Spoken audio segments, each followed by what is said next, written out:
It's rare that I disagree with Mike Atherton, but here is an instance. Scott Boland holds no fear for a batting lineup that took him for almost 5 runs and over in the drawn series in 2023. The England players would be scared of Boland, or if they're not, they should be. Here's his test record. Australia against England in Australia, 18 wickets at an average of 9.6. Then against India last summer, an average of 13.19. And he did well against South Africa in Australia as well, averaging 17.86. So what about those 2 test matches in England? Yeah, he was terrible. He took 2 wickets at an average of, what was that, 115. But from memory, I watched every single ball, although it was late at night. Cummins, who I think is a great captain, but I think he made a major tactical flaw. Encountering Bazball for the first time, he set the fields back. It was a pretty flat wicket, and they just milked Scott Boland, and he held no fear for them. It amuses me that he has become known as someone who's only effective in Australian conditions. He's taken 431 first-class wickets at a very good average of 23, and in the early days of his career, the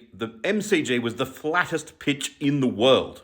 That's where he kind of learnt his trade. So if the pitches are similar to what they were like last summer when India was out here, and where Boland kind of matched it with Bumrah as the best bowler in the series, I think he's going to be very, very hard to face. Now, Australian curators don't, like the rest of the world, make pitches to suit the home team. It's a misnomer.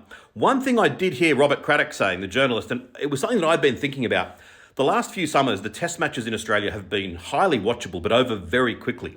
And Cricket Australia is probably aware that when they want to next sign a broadcasting deal, they don't want the broadcasters to say, well, we need a discount because matches aren't lasting, let alone 5 days, they're not lasting 4 days or sometimes even 3.